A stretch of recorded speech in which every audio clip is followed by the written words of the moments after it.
Assalamualaikum warahmatullahi wabarakatuh. Perkenalkan, nama saya Dewi Zahratun Nayyiroh, NIM 1803511000012. Saya dari Prodi Manajemen Sumber Daya Perairan Fakultas Pertanian Universitas Trunojoyo Madura. Sebelumnya mohon maaf karena di desa saya bukan termasuk wilayah pesisir dan kelautan dan tidak adanya kolam maupun tambak-tambak budidaya. Jadi saya akan mengkaji optimalisasi dan strategi sumber daya air di Desa Gunung Sari, Baureno, Bojonegoro. Kebutuhan air domestik maupun non-domestik saat ini bersumber dari air permukaan dan air tanah. Kebutuhan air penduduk yang ada di Kabupaten Bojonegoro, terutama Desa Gunung Sari, dilayani oleh PAM Kabupaten Bojonegoro. Meningkatnya jumlah penduduk dan kebutuhan lahan, permukiman serta kegiatan lainnya memerlukan peningkatan persediaan sumber daya air. Dan saat ini sumber daya air di Kabupaten Bojonegoro, terutama Desa Gunung Sari, cukup sulit diperoleh, baik air permukaan maupun air tanah. Sementara tingkat konsumsi dari hari ke hari semakin meningkat. Prinsip pemanfaatan air permukaan dan air tanah merupakan bagian yang tidak terpisahkan dalam pengelolaan sumber daya air yang mengacu kepada pola pengelolaan sumber daya air yang didasari wilayah sumber daya air. Pengelolaan air permukaan dilakukan berdasarkan pada wilayah sungai. Pengelolaan air tanah dilaksanakan berdasarkan pada wilayah cekungan air tanah. Dan kebijakan pemanfaatan air permukaan dan air tanah dilaksanakan secara terpadu untuk memanfaatkan kedua sumber daya tersebut secara optimal dan berkelanjutan. Pemenuhan kebutuhan air untuk berbagai keperluan diutamakan dari sumber air permukaan. Seperti yang kita tahu, air merupakan unsur yang vital untuk kehidupan manusia. Seseorang tidak dapat bertahan hidup tanpa air. Karena itu, air merupakan salah satu kebutuhan pokok dalam kelangsungan hidup bagi manusia. Dan ketersediaan sumber daya air di Indonesia begitu melimpah. Namun, yang dapat dikonsumsi untuk keperluan juga sangat sedikit. Dari kecenderungan yang terjadi sekarang adalah berkurangnya ketersediaan air bersih. Seiring dengan meningkatnya jumlah populasi, semakin besar pula kebutuhan air yang akan dimanfaatkan, sehingga ketersediaan air bersih pun semakin tidak mencukupi kebutuhan. Yang menyebabkan berkurangnya air bersih yaitu salah satunya kerusakan lingkungan, yang mana intrusi air laut ke daratan akan menyebabkan terkontaminasinya air tanah yang ada di bawah permukaan tanah. Pembuangan sampah sembarangan di sungai juga menyebabkan air sungai menjadi kotor dan tidak sehat untuk digunakan. Dan dalam rangka memenuhi kebutuhan pangan nasional dan meminimalkan perbedaan distribusi pengembangan sumber daya air di berbagai daerah-daerah, maka pemerintah telah melaksanakan serangkaian usaha terus-menerus seperti pemerataan distribusi air yang dapat langsung dirasakan oleh masyarakat dalam memenuhi kebutuhan air untuk irigasi maupun bahan kebutuhan lainnya.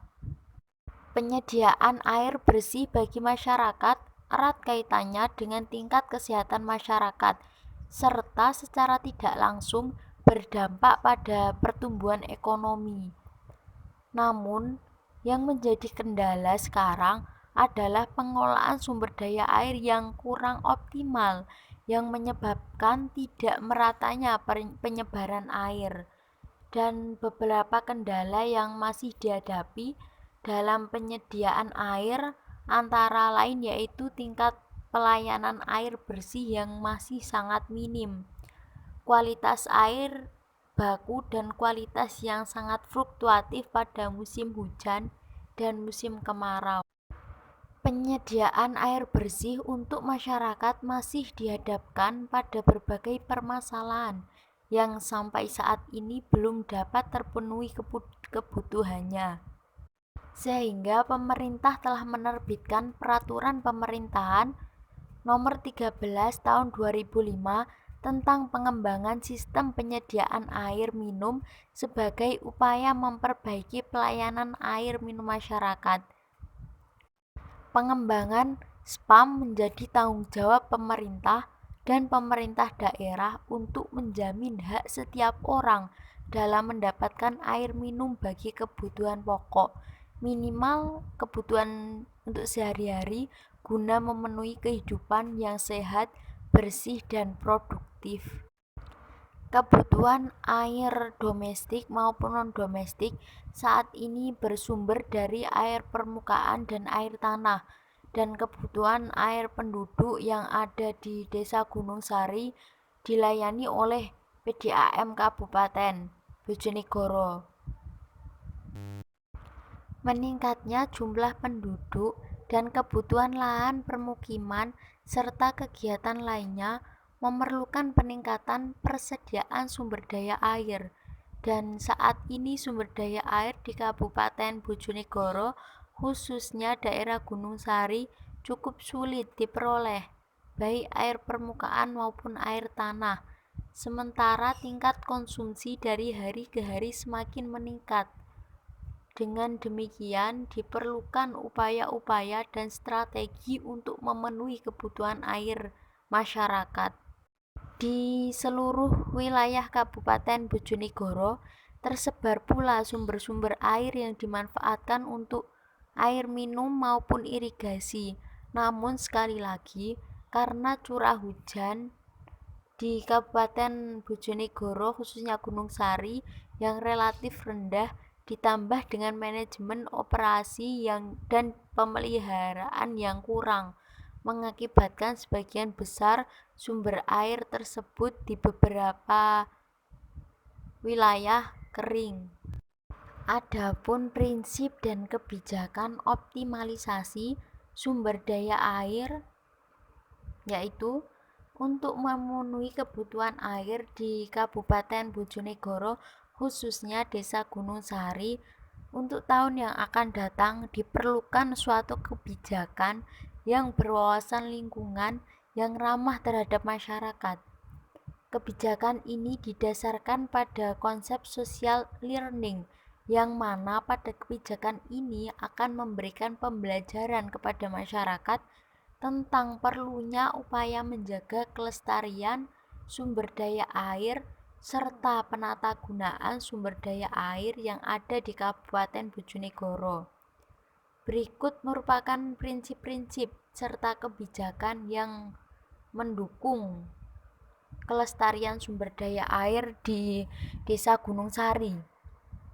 Yang pertama, pemanfaatan air permukaan dan air tanah merupakan bagian yang tak terpisahkan dalam pengelolaan sumber daya air, yang mengacu kepada pola pengelolaan sumber daya air yang didasari wilayah sumber daya air. Dan yang kedua, pengelolaan air permukaan dilaksanakan berdasarkan pada wilayah sungai. Dan yang ketiga, pengelolaan air tanah dilaksanakan berdasarkan pada wilayah cekungan air tanah.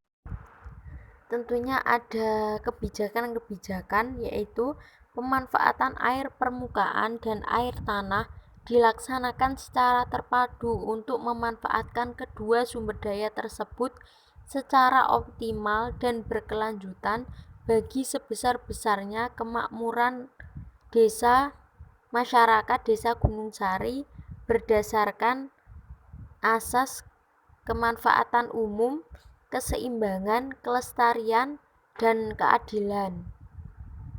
Yang kedua, pemenuhan kebutuhan air untuk berbagai keperluan diutamakan dari sumber air permukaan.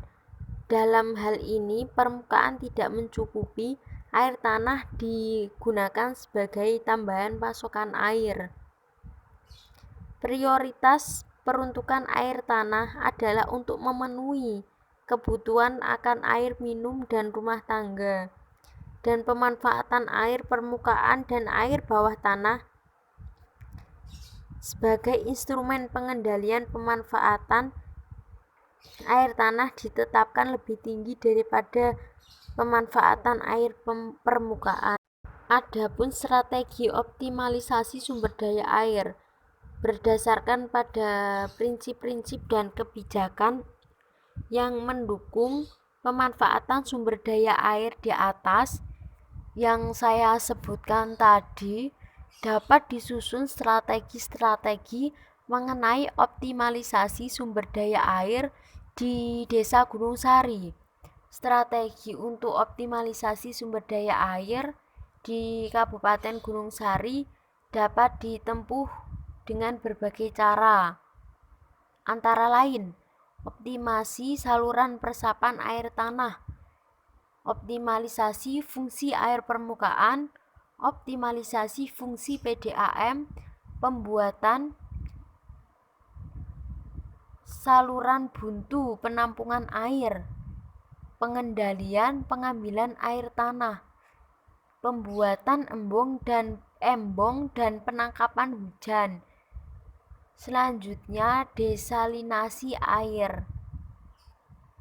Strategi berkaitan dengan demand untuk mengurangi kebutuhan air dapat dilakukan dengan cara penghematan penggunaan air, menurunkan air irigasi dengan cara pengaturan pola tanam. Selanjutnya, pemanfaatan kembali air bekas untuk kebutuhan air domestik, lalu memanfaatkan air untuk kebutuhan pembersihan pada kegiatan domestik. Optimalisasi saluran peresapan tanah. Saluran peresapan berfungsi untuk menampung air aliran permukaan dengan meningkatkan laju resapan air ke dalam tanah, mengendalikan pembangunan lahan agar tidak menjadi lahan yang terbangun, khususnya untuk daerah yang berfungsi sebagai kawasan resapan air dan kawasan lindung, agar cadangan air semakin bertambah untuk wilayah-wilayah yang kondisi air tanahnya baik dan belum mendapatkan layanan PDAM. Penduduknya diarahkan untuk memakai air sumur untuk mencukupi kebutuhan domestiknya, karena untuk wilayah pedesaan sangat kecil kemungkinannya untuk terjangkau oleh jaringan pipa PDAM dengan syarat pengambilan air tidak melebihi potensi resapannya, serta membuat sumur resapan kolektif maupun sumur resapan individual. Konsep dasar sumur resapan pada hakikatnya adalah suatu sistem drainase dengan menampung air hujan yang jatuh di atap atau lahan kedap air pada sistem resapan. Sumur resapan ini merupakan sumur kosong dengan maksud kapasitas tampungnya cukup besar.